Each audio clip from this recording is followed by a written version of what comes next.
बिस्मिल्लाहिर्रहमानिर्रहीम। General secretary Pakistan people's party Sindh जनाब senator वकार मेहदी साहब, यहाँ मेरे सामने बैठे हुए सूबाई असम्बली के मेंबरान, सूबाई वज़रा, यहाँ लोकल गवर्नमेंट के हमारे इलेक्टेड नुमाइंदे, मलीर स्पेशल असिस्टेंट्स देख रहा हूँ, स्पोक्स पर्सन देख रहा हूँ, यहाँ मलीर की पार्टी के तंजीम के लोग और हमारे कारकुन बिजनेस कम्युनिटी से भी मैं देख रहा हूँ कुछ दोस्त आए हुए हैं। आप सबको अस्सलाम वालेकुम। जिए भुट्टो।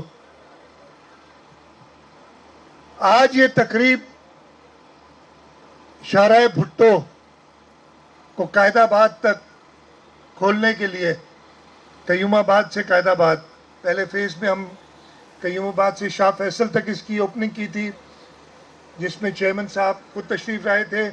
आज ये कोई तकरीब नहीं थी, मैंने तो इनसे कहा था कि भाई सिर्फ ये रोड ओपन करने के लिए एक अलामती तौर पे चलाना चाहिए, लेकिन मैं शुक्रगुजार हूँ आप सबका कि आप इधर आए। वैसे भी आज कल बजट पेश की थी, आज पोस्ट बजट प्रेस कॉन्फ्रेंस थी। इधर इस रोड पे इस पिंडाल में आने से पहले मैंने खुद ये जो 6-7 किलोमीटर नए बने हैं और जो इसमें रैम्प्स हैं जो शाहराह फैसल पे उतरती हैं कयूमाबाद पे, इस पे ट्रैवल किया। एक साइड से आया और फिर वापस इस रोड पे चढ़ा, इस पंडाल में पहुंचा हूँ। मैं कराची के लोगों को, पूरे सिंध के लोगों को, इसलिए कि इसका इस्तेमाल पूरा सिंध करेगी। मलीर वाले तो खुश हैं ही, लेकिन इसका फ़ायदा, उस मंसूबे का फ़ायदा इधर किसी ने जिक्र नहीं किया जिसकी सोच शहीद मोहतरमा बेनज़ीर भुट्टो की थी। जब उन्होंने 1994 में या 95 में एक पैकेज दिया था कराची के लिए, जिसमें उस वक्त इसका नाम मलीर एक्सप्रेसवे था, लियारी एक्सप्रेसवे था और कई प्रोजेक्ट्स थे जो उस वक्त उन्होंने ऐलान किया था और उसके लिए पैसे मुख्तस किए थे। लेकिन उसके कुछ महीनों बाद ही पाकिस्तान पीपल्स पार्टी की हुकूमत ख़त्म कर दी गई और ये सारे मंसूबे, इसके बावजूद कि वो जमातें जो अपने आप को कराची की जमात कहती हैं, है नहीं वो, उससे यही साबित हुआ कि इन लोगों ने, किसी ने भी इसको नहीं देखा। फिर पीपल्स पार्टी की गवर्नमेंट आई, सदर आसिफ अली जरदारी ने, चेयरमैन बिलावल भुट्टो जरदारी साहब ने कहा कि जी ये शहीद मोहतरमा बेनज़ीर भुट्टो के विजन था। लियारी एक्सप्रेसवे तो जैसा तैसा उस पर कहते हैं, उधर हेवी ट्रैफिक नहीं चल सकती, पता नहीं कैसा रोड बना है, आज तक मुझे समझ नहीं आई। लेकिन इस पे जहाज भी लाके उतारे तो हमारे शाहराह भुट्टो पे जहाज भी उतर जाएगा। वो चेयरमैन साहब और प्रेसिडेंट साहब की तरफ से हुक्म आया, इसको आप तेज करें। 2000 पहले भी प्लान्स बनते गए, इसकी अलाइनमेंट के इश्यूज थे, सब दोस्तों ने कुछ जिक्र भी किया इसके बारे में।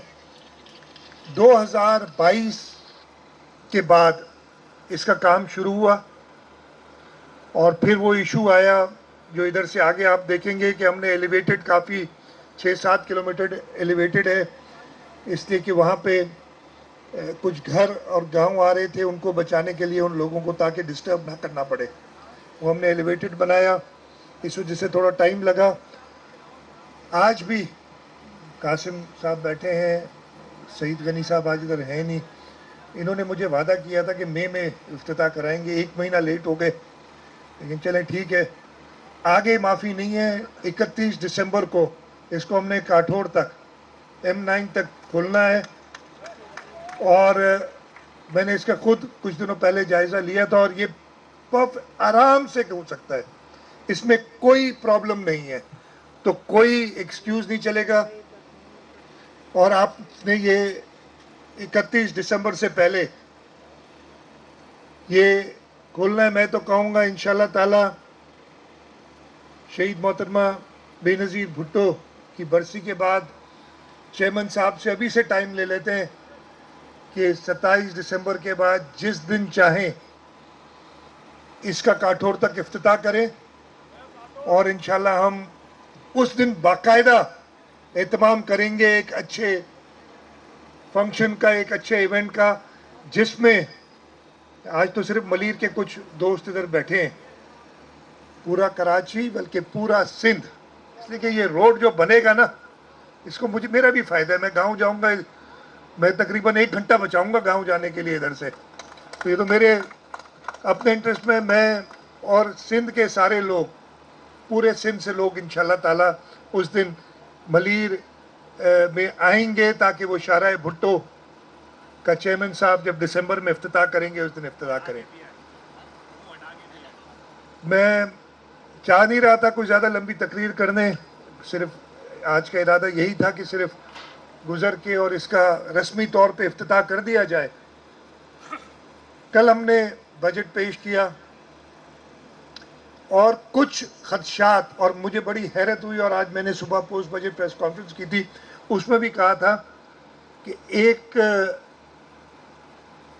डॉक्यूमेंट को पढ़े बगैर, ये बड़ा, वैसे ये फन अभी तक मैंने नहीं सीखा कि आपने डॉक्यूमेंट को पढ़े बगैर कैसे पता चल गया कि उसके अंदर क्या है, लेकिन कल ऐसे ही कुछ हुआ। और मुझे नहीं पता था वो एहतजाज किस चीज़ पे कर रहे थे, इसलिए कि एहतजाज तो, या जो पहली बात तो उनकी थी वो थी जो इसराइल की दहशतगर्दी है, जो हमारे पड़ोसी मुसलमान मुल्क ईरान पे उन्होंने परसों बमबारी की थी। बहाना तो वो बनाया था, लेकिन अंदर में कुछ और था, और जब वो उन्होंने बहाना बनाया और उसका एक हल निकाल के दिया, फिर वो अपनी असलियत पे आ गए। और जिसे मैंने कहा ना, बगैर पढ़े हुए कि डॉक्यूमेंट में है क्या एहतजाज किया, तो मैं चाह रहा हूँ कि इस किताब में है क्या, इसलिए कि असेंबली मेंबरान तो पढ़ते होंगे, बाकी लोग शायद डिटेल में ना पढ़ते, और शायद वो इसलिए कि एक अनफॉर्चुनेटली कि अखबार ने भी बड़ा बड़ा लिख दिया सुबह आज कि कराची की कोई मेगा स्कीम नहीं है। मतलब बड़ी हैरत हुई। मैंने, मोतबर अखबार है, ज़्यादा मैं नहीं कहना चाहूँगा। इस साल बजट के अंदर मेरे पास एक एक स्कीम है, 236 अरब रुपए सिर्फ कराची की स्कीम्स के लिए 236 एलोकेशन है। और मेगा स्कीम्स की जो बात करते हैं, मेगा स्कीम्स क्या थी? मेगा स्कीम्स थी कि आप ऐसी बड़ी स्कीम सोचे जो जिस साल हो शुरू उसी साल ख़त्म हो। और इस सिलसिले में हमने ये 2017 में शुरू किया था, और मैंने आज बताया कि हुआ क्या है। इधर दोस्त कुछ बैठे भी हैं पुराने जो मेरे साथ रहे हैं उस वक्त। हमने एक मेगा स्कीम्स का अलग सेक्शन बनाया और हमने केडीए से, केएमसी से इंजीनियर लेके उधर डाले कि इनके हम तेजी से करा सकें। अनफॉर्चुनेटली इस वक्त डिप्टी मेयर साहब बैठे हैं, केडीए और केडीए में तो खास तौर पे इंजीनियर ही नहीं बचा, कोई एक ग्रेजुएट इंजीनियर नहीं है केडीए में। अब मैं मेगा में कहां से लाऊं बंदे वो रखूं? तो हमने क्या किया कि भाई स्कीमें तो हमने चलानी है। हमने इस साल जो पहले की रही हुई स्कीमें जिसमें तकरीबन 9 अरब रुपए चाहिए थे, वो पूरे के पूरे 9 अरब रुपए वो मेगा के सेक्शन में डाले हुए हैं। और उसके अलावा 14 स्कीमें हमने शुरू की हैं जो कि इसी साल खत्म होंगी। वही मेगा स्कीम जो कहते हैं ना, जो समझ नहीं आई किसी को। और इन 14 स्कीमों की पूरी कॉस्ट 15.5 अरब रुपए है। 15.5 अरब रुपए जो मैंने 236 अरब रुपए बताए, उसमें 15.5 अरब रुपए उन स्कीम्स के हैं